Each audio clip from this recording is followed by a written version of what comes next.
जैसे कि नीट 2026 के लिए और सिर्फ 6 ही दिन बाकी है।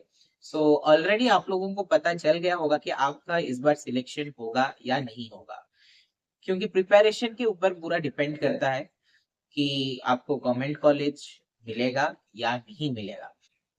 सो वही सेम टॉपिक, वही सेम डिस्कशन हर मैं बोलूंगा नीट फेल्योर बोल सकते हो, या फिर जिन लोगों का प्रिपरेशन अच्छा नहीं गया है, या फिर जो लोग बहुत बार ड्रॉप ले चुके हैं, उनके दिमाग में एक सेम क्वेश्चन जो मैं हर साल 4 साल में हर बार फेस किया हूँ, वो वही है कि क्या इस साल बीडीएस ज्वाइन करना सही रहेगा या नहीं।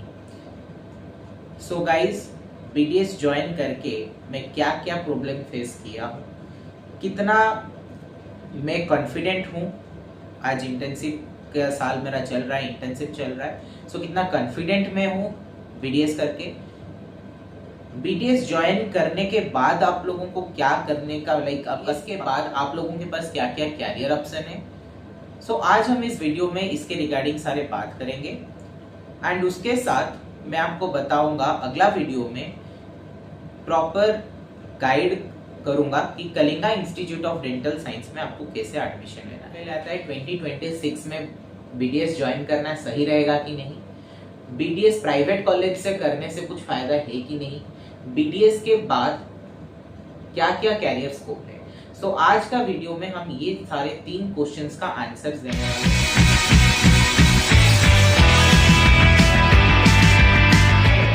Welcome back to doctor dental smile. मैं Kalinga institute of dental science में अभी इंटर्नशिप कर रहा हूँ। सो अगर आपको Kalinga institute of dental science के रिलेटेड कुछ भी जानकारी चाहिए देन, या फिर एडमिशन के रिलेटेड कुछ भी जानकारी चाहिए देन, नीचे दिया गया डायरेक्टर सर के कॉन्टैक्ट नंबर पे जाके आप डायरेक्टली कॉन्टैक्ट कर सकते हैं। अगर आप बीडीएस फर्स्ट ईयर या फिर सेकेंड ईयर या फिर थर्ड ईयर के स्टूडेंट है एंड आपको बीडीएस का हैंड रिटन नोट्स चाहिए देन डिस्क्रिप्शन बॉक्स में उसका लिंक है, बहुत ही नॉमिनल प्राइस में आपको मिल जाएगा, आप वहां से जाके उसका फायदा ले। तो पहला जो है 2026 में बीडीएस ज्वाइन करना चाहिए कि नहीं।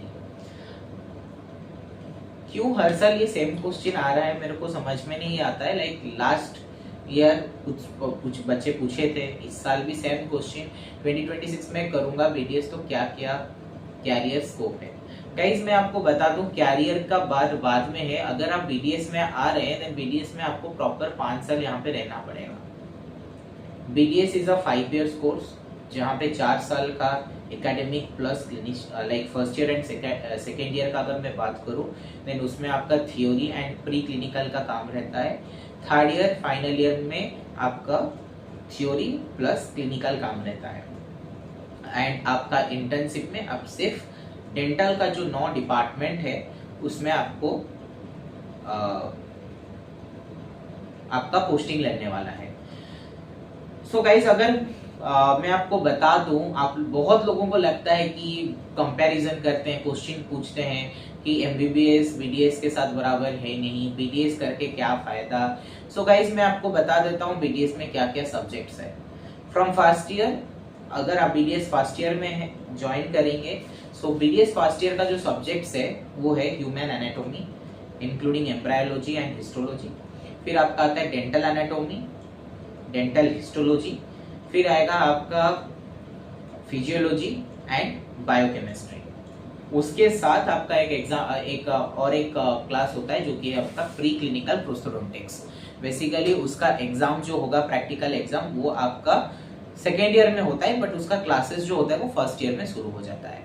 अगर मैं सेकेंड ईयर का बोलूं which is the toughest year after final year in bachelor of dental surgery, उसमें हम लोगों को पढ़ाया जाता है फार्माकोलॉजी, माइक्रोबायोलॉजी, पैथोलॉजी, उसके साथ dental materials, pre clinical conservative and pre clinical prosthetic. अगर मैं बात करूं फार्माकोलॉजी, पैथोलॉजी, माइक्रोबायोलॉजी एंड आपका डेंटल मटेरियल्स, उसका थ्योरी एंड प्रैक्टिकल दोनों एग्जाम होता है, but pre clinical prosthetic and pre clinical conservative का सिर्फ प्रैक्टिकल एग्जाम ही होता है।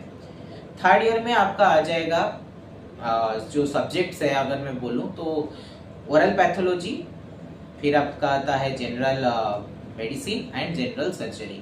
उसके साथ आपका फाइनल ईयर का सारे सब्जेक्ट्स का क्लासेस होता है एंड उसका पोस्टिंग्स भी आपका लगता है।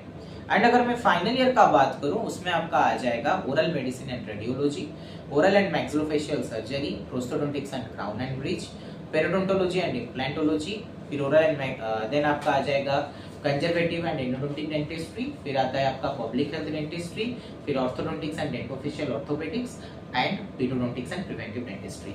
ये आपका फाइनल ईयर का सब्जेक्ट हो गया। सो टोटल अगर आप काउंट करेंगे, टोटल आपके पास 19 सब्जेक्ट्स है एंड एमबीबीएस के स्टूडेंट्स भी 19 सब्जेक्ट्स ही पढ़ते हैं। सो आप जितना मोटा बुक पढ़ने वाले हैं, एमबीबीएस वाले भी उतना मोटा बुक पढ़ने वाले हैं। फर्क ये है इंडिया में कि एमबीबीएस का जो कोर्स का ड्यूरेशन है वो है 5.5 इयर्स एंड बीडीएस का है 5 इयर्स।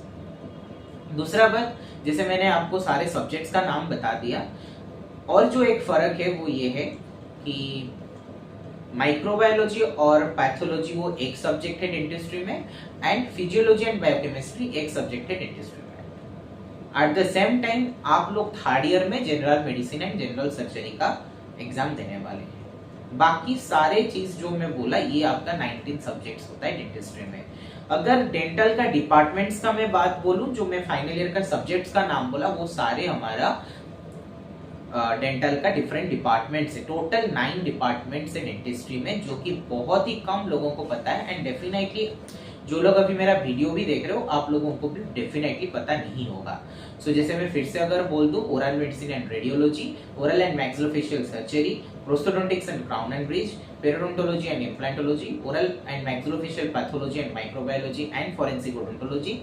देन आता है कंजर्वेटिव एंड एंडोडोंटिक डेंटिस्ट्री, फिर आता है पब्लिक हेल्थ डेंटिस्ट्री, फिर आता है orthodontics and dentofacial orthopedics and pedodontics and preventive dentistry. So total आपके पास 9 डिफरेंट डिपार्टमेंट्स है एंड यही आपका फ्यूचर होने वाला है। सो जो पूछते हैं कि बीडीएस ज्वाइन करना सही रहेगा कि नहीं रहेगा, ये प्योरली आपके ऊपर डिपेंड करता है। आप ज्वाइन तो कर लोगे, बट डेंटिस्ट्री डिमांड्स पेशेंस। अगर आपके पास पेशेंस नहीं है, देन डेंटिस्ट्री प्लीज ज्वाइन मत कीजिए। काफी पेशेंस डिमांड करता है, जैसे एमबीबीएस डिमांड्स ब्लड, वैसे मैं बोलता हूँ कि डेंटिस्ट्री डिमांड पेशेंस, क्योंकि काफी रिजेक्शंस आप फेस करेंगे। मेरा भी रिजेक्शंस हुआ था, एंड एंड में वही स्टूडेंट अच्छा करेगा जिसके पास पेशेंस ही होगा। बिकॉज फर्स्ट ईयर में होता है कार्विंग्स वगैरह, आपको अगर जानना है आप YouTube से सर्च करके देख सकते हैं। मेरे चैनल में बहुत सारा वीडियो अपलोडेड है, जहाँ पे बहुत बार आपको एक एक दांत को कार्व करना पड़ता है, एंड काफी सारे टाइम फैकल्टीज रिजेक्ट करते हैं एक एक एनाटॉमिकल स्ट्रक्चर्स को लेके। सो आप वहां पे पेशेंस लूज करेंगे।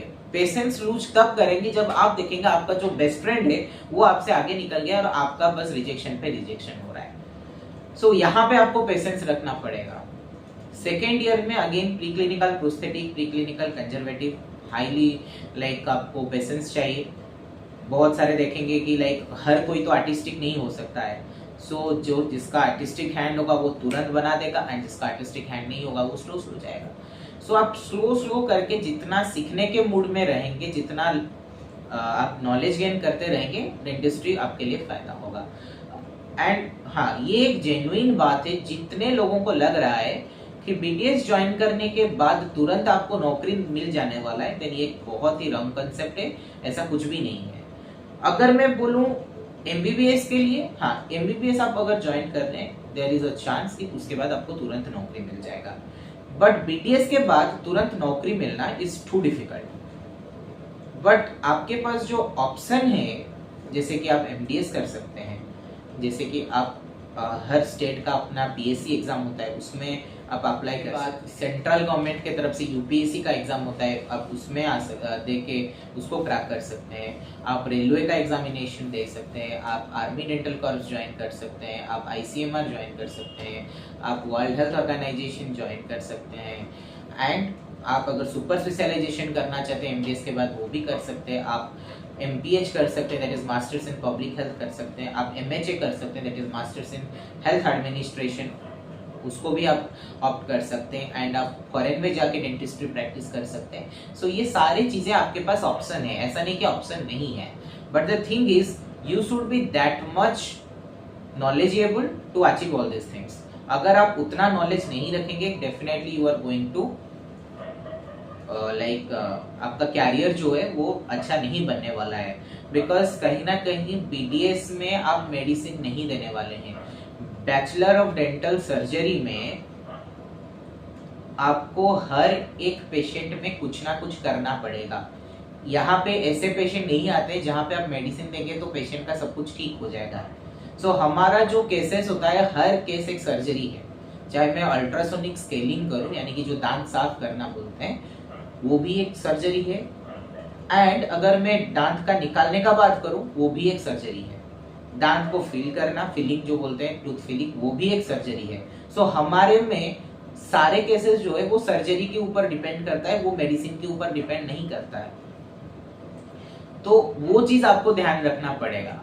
इसीलिए एमबीबीएस का bachelor of medicine and bachelor of surgery, but हमारा बैचलर ऑफ डेंटल सर्जरी यानी कि सर्जरी सिर्फ हम पढ़ रहे हैं, हम सिर्फ और सिर्फ सर्जरी ही करने वाले हैं।